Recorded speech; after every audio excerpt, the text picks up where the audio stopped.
ದುಡ್ಡು ಯಾಕೆ ನಿಲ್ಲೋದಿಲ್ಲ? ಕಾರಣ. ಆ ಕಾರಣಕ್ಕಿಂತ ಮುಂಚೆ ಕೆಲವೊಂದು ದಡ್ಡತನ, ಮೂರ್ಖತನ, ಅಜ್ಞಾನದ ನಮ್ಮ ನಡೆನುಡಿಗಳಿರ್ತವೆ. ಇದನ್ನ ಹೆಚ್ಚಾಗಿ ತಿಳ್ಕೊಳ್ಳೋಣ. ಆರೋಗ್ಯ ಬೇಕು, ಆದರೆ ಆರೋಗ್ಯ ಪಡ್ಕೊಳ್ಳಲ್ಲ.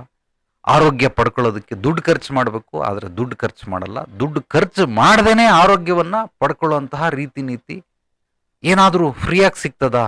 ಅಥವಾ ಕಣ್ಮುಚ್ಚಿ ಕಣ್ ತೆಗೆಯಷ್ಟರಲ್ಲಿ ಓಂ ಚೂಮ್ ಬ್ರೀಮ್ ಅಂದಿದ ತಕ್ಷಣ ನನಗೇನಾದರೂ ಆರೋಗ್ಯ ಬಂದ್ಬಿಡ್ತದ? ರಾತ್ರಿ ಏನೋ ಒಂದು ಮಾತ್ರೆ ನುಂಗ್ಬಿಟ್ಟು ಮಲ್ಕೊಂಡೆ, ಒಂದು ಇಂಜೆಕ್ಷನ್ ಹಾಕೊಂಡೆ, ಬೆಳಿಗ್ಗೆ ಎದ್ದೋಷ್ಟ್ರಲ್ಲಿ ನನಗೆ ಫುಲ್ ಸಿಕ್ಸ್ ಪ್ಯಾಕ್ ಇತ್ತು. 90 kg ತೂಕ ಇದ್ದೀನಿ. ಬೆಳಿಗ್ಗೆ ಯಾವಾಗೋ ಅಷ್ಟ್ರಲ್ಲಿ ಫುಲ್ ಎಲ್ಲ ಹೊಟ್ಟೆ ಎಲ್ಲ ಹೋಗಿ ಕೊಬ್ಬೆಲ್ಲ ಕರಗಿ 90 kg ತೂಕ ಆಗ್ಬಿಟ್ಟೆ. ಈ ರೀತಿ ಏನಾದರೂ ಯಾವುದಾದ್ರೂ ಮೆಡಿಸಿನ್ಗಳಿದೆಯಾ? ಅಂದರೆ ಮನುಷ್ಯ ಈ ರೀತಿ ಯೋಚನೆ ಮಾಡ್ತಾನೆ. ಕಷ್ಟಪಡಂಗಿಲ್ಲ, ಶ್ರಮ ಪಡಂಗಿಲ್ಲ, ಪ್ರಯತ್ನ ಪಡಂಗಿಲ್ಲ, ಯಾವುದನ್ನು ಮಾಡಲ್ಲ. ಆದರೆ ಈ ರೀತಿ ಆಲೋಚನೆಗಳನ್ನು ಮಾಡ್ತಾನೆ ಮನುಷ್ಯ. ಪ್ರತಿಯೊಬ್ಬರು ಅಷ್ಟೇ.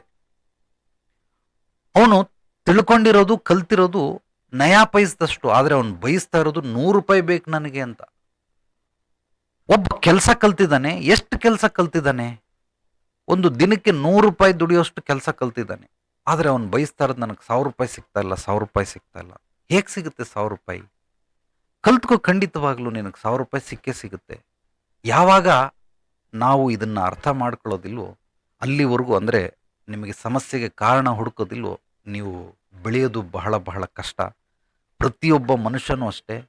ದಾನ ಧರ್ಮ ಮಾಡೋಕ್ಕೆ ಕೈ ಬರಲ್ಲ, ದಾನ ಧರ್ಮ ಮಾಡಕ್ಕೆ ಬರಲ್ಲ. ಕಳ್ಕೊಳ್ಳೋದಕ್ಕೆ ರೆಡಿ ಇರ್ತಾನೆ. ಯಾರೋ ಬಂದು ಮೋಸ ಮಾಡ್ದ, ದುಡ್ಡು ಹೊತ್ಕೊಳೋದ, ಶೂರಿಟಿ ಹಾಕ್ಬಿಟ್ಟೆ, ಅವನು ಸತ್ತೋದ, ಅವನು ಊರು ಬಿಟ್ಟು ಓಡೋಗ್ಬಿಟ್ಟ. ರೀಸನ್ ಏನು? ದಾನ ಧರ್ಮ ಮಾಡಲಿಲ್ಲ ಅಂದರೆ ನಿಸರ್ಗ ಈ ರೀತಿ ವಸೂಲಿ ಮಾಡ್ತದೆ. ಪ್ರತಿಯೊಬ್ಬನಿಗೂ ಕಲಿಯೋಕ್ಕೆ ದುಡ್ಡು ಕೊಡೋದಿಲ್ಲ, ಕಲಿಯೋಕ್ಕೆ ಖಂಡಿತವಾಗ್ಲೂ ಆಗೋದಿಲ್ಲ. ಸಮಸ್ಯೆಗಳು ಬಂದಾಗ ಒಂದು ಜಿಮ್ಗೆ ಹೋಗೋದಕ್ಕೋ, ಯೋಗ ಕ್ಲಾಸ್ಗೋ, ಯಾವುದೋ ಒಂದು ಆರೋಗ್ಯ ಭಾಗ್ಯ ಇಂತಿಂಥ ಐಟಮ್ಗಳನ್ನ, ಆಹಾರವನ್ನು ನೀವು ಸೇವನೆ ಮಾಡಿದ್ರೆ ಇಷ್ಟು ದುಡ್ಡು ಖರ್ಚಾಗುತ್ತೆ, ತಿಂಗಳಿಗೆ ಒಂದು 3000ನೋ 5000ನೋ ಕೊಟ್ಟು ತಗೊಳ್ಳಿ, ಹಂಗೆ ಕೊಡಲ್ಲ. ಆಸ್ಪತ್ರೆಯಲ್ಲಿ ಬೇಕಾದ್ರೆ ಲಕ್ಷಾಂತರ ರೂಪಾಯಿ ಇಡ್ತಾರೆ. ಏನೋ ಕಾಯಿಲೆ ಬಂತು, ಆಪ್ರೇಷನ್ ಮಾಡಬೇಕು, ಇಲ್ಲ ಅಡ್ಮಿಟ್ ಆದರು, ಅಲ್ಲಿ ₹1,00,000 ಬಿಲ್ ಆಗಲಿ, 5 ಲಕ್ಷ ಆಗಲಿ, 10 ಲಕ್ಷ ಆಗಲಿ, ಒಡವೆಗಳನ್ನು ಮಾರಾದರೂ ತಗೊಂಡೋಗಿ ಬಿಲ್ ಕಟ್ತಾರೆ. ಇಲ್ಲ ಎಲ್ಲೋ ಯಾರ ಹತ್ರನ ಸಾಲನಾದರೂ ಮಾಡ್ಕೊಂಬರ್ತಾರೆ, ಲೋನ್ ಆದರೂ ಮಾಡ್ತಾರೆ, ಇಲ್ಲ ಕಾರು ಮನೆಗಿನೇ ಎಲ್ಲ ಮಾಡಿ ಮಾಡಿಸ್ಕೊಳ್ತಾರೆ. ಆಸ್ಪತ್ರೆಯಲ್ಲಿ ಡಾಕ್ಟ್ರು ಎಷ್ಟೇ ಕೇಳಿದ್ರು ಕೊಡಕ್ಕೆ ರೆಡಿ ಇರ್ತಾರೆ. ಆದರೆ ಆ ಹಾಸ್ಪಿಟ್ಲಿಗೆ ಹೋಗದೇ ನಾವು ಆರೋಗ್ಯವನ್ನ ಹೇಗೆ ಅಭಿವೃದ್ಧಿ ಮಾಡ್ಕೊಳ್ಬೇಕು, ನಾವು ಹಾಸ್ಪಿಟ್ಲಿಗೆ ಹೋಗದೇ ಇರೋ ಥರ ಯಾವ ರೀತಿ ನಮ್ಮನ್ನು ನಾವು, ನಮ್ಮ ಜೀವನವನ್ನು ನಾವು, ನಮ್ಮ ದೇಹವನ್ನು, ಮನಸ್ಸನ್ನು, ಆತ್ಮವನ್ನು ಇಟ್ಕೊಳ್ಬೇಕು, ಇದು ಗೊತ್ತಿದ್ರೂ ಮಾಡಲ್ಲ. ಯಾಕೆಂದರೆ ಇಲ್ಲಿ ಮೀನಾಮೇಷ ಎಣಿಸ್ತಾನೆ. ಅಂದರೆ ಕೊಡಬೇಕಾ ಬೇಡವಾ, ಕೊಡಬೇಕಾ ಬೇಡವಾ, ಕೊಟ್ರೆ ಏನಾಗುತ್ತೆ, ಬಿಟ್ರೆ ಏನಾಗುತ್ತೆ. ಆದರೆ ಆ ಕಡೆ ಆಸ್ಪತ್ರೆಗೆ ಬಂದ ಖಂಡಿತವಾಗ್ಲೂ ಕೊಡ್ತಾನೆ. ದಾನ ಧರ್ಮ ಮಾಡಲ್ಲ, ಯಾವುದೋ ಪುಣ್ಯ ಕಾರ್ಯ ಮಾಡ್ತಾವ್ರೆ, ಏನೋ ದೇವಸ್ಥಾನ ಕಟ್ತಾವ್ರೆ, ಅನ್ನದಾನ ಮಾಡ್ತಾವ್ರೆ, ಅಲ್ಲಿ ತಗೊಂಡೋಗಿ 1,000ನೋ 2,000ನೋ 5,000 10,000 ಕೊಡಲ್ಲ. ಆದರೆ ಯಾರೋ ಮೋಸ ಮಾಡೋರಿಗೆ ಲಕ್ಷಾಂತರ ರೂಪಾಯಿ ಕೊಡ್ತಾರೆ. ಜೀವನ ಎಲ್ಲ ಬರೀ ಇದೇನೆ. ಅಂದರೆ ಪ್ರತಿಯೊಂದು ಗೊತ್ತು, ಒಳ್ಳೇದು ಮಾಡಿದ್ರೆ ಒಳ್ಳೇದಾಗುತ್ತೆ, ಕೆಟ್ಟದ್ದು ಮಾಡಿದ್ರೆ ಕೆಟ್ಟದ್ದಾಗುತ್ತೆ ಅಂತ ಗೊತ್ತಿದ್ದು ಕೂಡ ತಪ್ಪು ಮಾಡ್ತಾನಲ್ಲ ಮನುಷ್ಯ. ಇದು ಬಹಳ ವಿಚಿತ್ರ ಅನಿಸುತ್ತೆ. ತುಂಬ ಅತ್ಯದ್ಭುತವಾದ ಜ್ಞಾನ ಇದ್ದು ಕೂಡ ಗೊತ್ತಿಲ್ಲದೇನೆ ಮಾಡೋದು ಅದೊಂಥರ. ನೋಡಿ, ನಿಮ್ಗೆಲ್ಲರಿಗೂ ಒಂದು ಮಾತು ಹೇಳ್ತೀನಿ. ತಪ್ಪು ಮಾಡ್ತಾನೆ ಮನುಷ್ಯ, ತಪ್ಪು ಮಾಡಲೇಬೇಕು. ಯಾಕೆಂದರೆ ತಪ್ಪಿನಿಂದನೇ ಕಲಿಯೋದಕ್ಕೆ ಸಾಧ್ಯ. ಒಂದು ಸಲ ಎಡು ಬಿದ್ರೇ ನಿಮಗೆ ಅನುಭವಕ್ಕೆ ಬರೋದು, ಇನ್ನೊಂದು ಸಲ ಎಚ್ಚರಿಕೆಯಿಂದ ನಾನು ಹೆಜ್ಜೆಗಳನ್ನು ಇಡಬೇಕು ಅಂತ ಗೊತ್ತಾಗುತ್ತೆ. ತಪ್ಪು ಮಾಡಬೇಕು. ದಿನಕ್ಕೆ ನಮ್ಮ ಗುರುಗಳು ಹೇಳೋರು, ಎಷ್ಟು ತಪ್ಪು ಮಾಡ್ತೀಯಲ್ಲ ನೀನು ದಿನಕ್ಕೆ? 10 ಮಾಡ್ತೀನೋ, 50 ಮಾಡ್ತೀನೋ, 100 ಮಾಡ್ತೀನೋ, 1000 ಮಾಡ್ತೀನೋ, ನಿನಗೆ ತಪ್ಪು ಮಾಡೋದಕ್ಕೆ ಅವಕಾಶ ಕೊಡ್ತಾ ಇದ್ದೀನಿ, ಹೋಗಿ ಮಜಾ ಮಾಡು. ನಿನ್ನ ಕೈಲಿ ಎಷ್ಟು ಕೆಪಾಸಿಟಿ ಇದೆ ಅಷ್ಟು ತಪ್ಪು ಮಾಡು. ಆದರೆ ಒಮ್ಮೆ ಮಾಡಿದ ತಪ್ಪನ್ನು ಇನ್ನೊಮ್ಮೆ ಮಾಡಬೇಡ. ಒಮ್ಮೆ ಮಾಡಿದ ತಪ್ಪನ್ನು ಇನ್ನೊಮ್ಮೆ ಮಾಡಬೇಡ. ಅದೇನಾದರೂ 2ನೇ ಬಾರಿ ತಪ್ಪು ಮಾಡಿದ್ರೆ ಚರ್ಮ ಸುಲ್ದಾಕ್ಬಿಡ್ತೀನಿ ಅನ್ನೋರು. ಖಂಡಿತವಾಗ್ಲೂ ಸುಲಿಸ್ಕೊಂಡಿದ್ದೀನಿ ಚರ್ಮ ಒಡೆದು ಹೇಳ್ಕೊಟ್ಟಿದ್ರು. ಅಂದರೆ ತಪ್ಪು ಮಾಡೋಕ್ಕೆ ಅವಕಾಶ ಕೊಡ್ತಾವ್ರೆ, ಆದರೆ 2ನೇ ಬಾರಿ ಆ ತಪ್ಪು ಮಾಡಬೇಡ ಅಂತ. ಅದೇ ರೀತಿ ಮನುಷ್ಯನಿಗೆ ತಪ್ಪು ಮಾಡೋದು ಸಹಜ ಕಣೋ, ತಿದ್ದಿ ನಡೆಯೋನು ಮನುಜ ಕಣೋ ಅಂತ ಹಾಡು ಬರೆದಿದ್ದಾರೆ ಹಿರಿಯರು. ಸೊ ಅದೇ ಖಂಡಿತವಾಗ್ಲೂ. ಆದರೆ ಮೋಸ ಮಾಡ್ತಾನಲ್ಲ ಇವನಿಗೆ ಅರಿವಿರುತ್ತೆ, ತಪ್ಪು ಮಾಡೋನಿಗೆ ಅರಿವಿರಲ್ಲ. ಖಂಡಿತವಾಗ್ಲೂ ಅರಿವು ತಿಳುವಳಿಕೆ ಇರೋದಿಲ್ಲ. ಅವನೆಲ್ಲೋ ಯಾಮಾರ್ಬಿಟ್ಟಿರ್ತಾನೆ ತಪ್ಪು ಮಾಡಬೇಕಾದ್ರೆ. ಆದರೆ ಮೋಸ ಮಾಡೋನಿಗೆ ಖಂಡಿತವಾಗ್ಲೂ ಅರಿವಿರುತ್ತೆ, ತಿಳುವಳಿಕೆ ಇರುತ್ತೆ.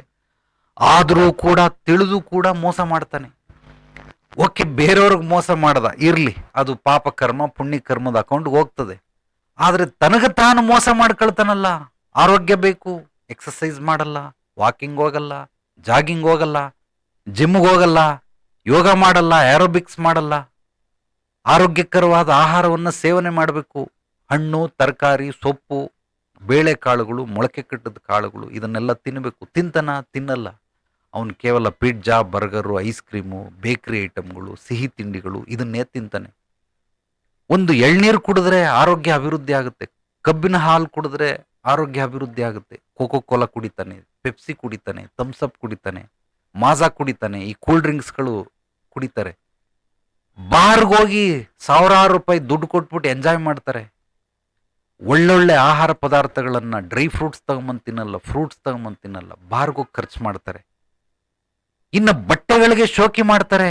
ಲಕ್ಷಾಂತರ ರೂಪಾಯಿ ಬಟ್ಟೆಗಳು, ಕೋಟ್ಯಾಂತರ ರೂಪಾಯಿ, ಸಾವಿರಾರು ರೂಪಾಯಿ ಮೊಬೈಲ್ಗಳಿಗೆ. ಅಂದರೆ ಆಡಂಬರದ ಜೀವನಕ್ಕೆ ಏನೇನು ಬೇಕು ಇದಕ್ಕೆಲ್ಲ ಹೆಚ್ಚಾಗಿ ಖರ್ಚು ಮಾಡ್ತಾರೆ. ಅವನ ಜೀವನಕ್ಕೆ ಖರ್ಚು ಮಾಡೋದಿಲ್ಲ. ಅವನು ಶೋಕಿ ಮಾಡೋದಕ್ಕೆ ಖರ್ಚು ಮಾಡುವಂತಹ ದುಡ್ಡನ್ನು ಅವನು ಕಲಿಯೋದಕ್ಕೇನಾದರೂ ವಿನಿಯೋಗಿಸಿದ್ರೆ ಖಂಡಿತವಾಗ್ಲೂ ಅವನ ಜೀವನದಲ್ಲಿ ಸಂಪಾದನೆ ಮಾಡೋದಕ್ಕೆ ಲಾಯಕ್ಕಾಗ್ತಾನೆ. ಯೋಗ್ಯತೆ ಅರ್ಹತೆಯನ್ನು ಸಂಪಾದನೆ ಮಾಡ್ತಾನೆ. ಮನುಷ್ಯ ಏನು ಮಾಡ್ತಾನೆ ಅಂತಂದರೆ, ಕಲಿಬೇಕು ಅಂದರೆ ಅಲರ್ಜಿ.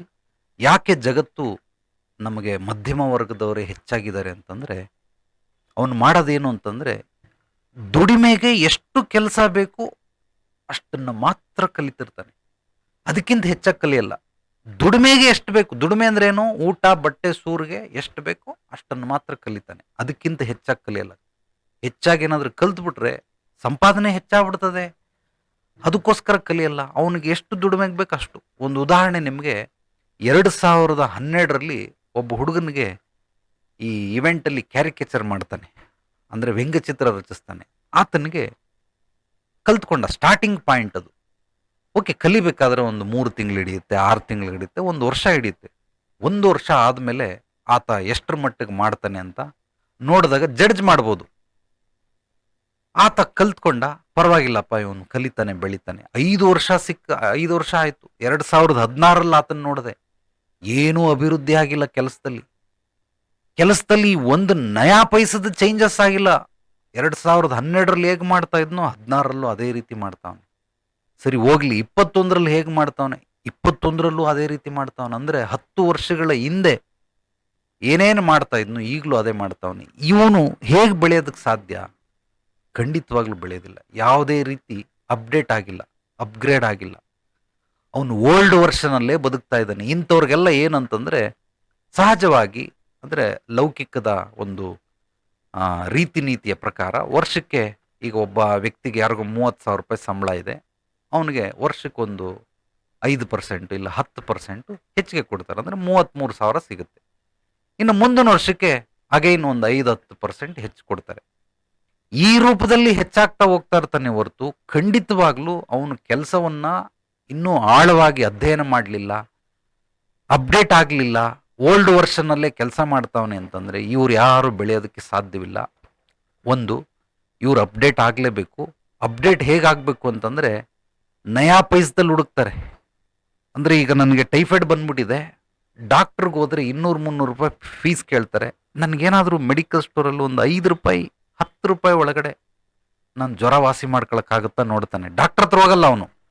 ಯಾಕೆಂದರೆ ಡಾಕ್ಟ್ರ್ ಹತ್ರ ಹೋದ್ರೆ 200-300 ರೂಪಾಯಿ ಕೊಡಬೇಕು. ಬರೀ 5-10 ರೂಪಾಯಿ ಕೊಟ್ಬಿಟ್ಟು ಮಾತ್ರೆ ನುಂಗಿ ಅದು ಏನೋ ಸದ್ಯ ದೇವ್ರ ದಯದಿಂದ ಚೆನ್ನಾಗಾದರೆ ಪರವಾಗಿಲ್ಲ, ಅದು ಬೇರೆ ಬೇರೆ ರೂಪಗಳನ್ನು ಪಡ್ಕೊಂಡು ಅಕಸ್ಮಾತ್ ಟೈಫಾಯ್ಡ್ ಬಂತು, ಜಾಂಡೀಸ್ ಬಂತು. ಸುಮಾರು ಜನಕ್ಕೆ ಹಿಂಗಾಗಿದೆ. ಮೆಡಿಕಲಲ್ಲಿ ಅವರೇ, ನಾನೇ ಪರಮಜ್ಞಾನಿ, ನಾನು MBBS MD ಓದಿದ್ದೀನಿ ಅಂತ ಅಂದ್ಬಿಟ್ಟು ಅವರೇ ಹೋಗ್ಬಿಟ್ಟು ಇಂತಿಂಥ ಮಾತ್ರೆಗಳನ್ನು, ನಮ್ಮ ಮನೆ ಪಕ್ಕದಲ್ಲಿ ಒಬ್ಬ ಇದ್ದ ಪುಣ್ಯಾತ್ಮ, ಏನೇ ಕಾಯಿಲೆ ಬರಲಿ ನನಗೆ ನೆಗಡಿ ಕೆಮ್ಮು ಇಂತಿಂಥ ಮಾತ್ರೆಗಳು ನುಂಗಿ ಹೋಗ್ಬಿಡೋನಂತ.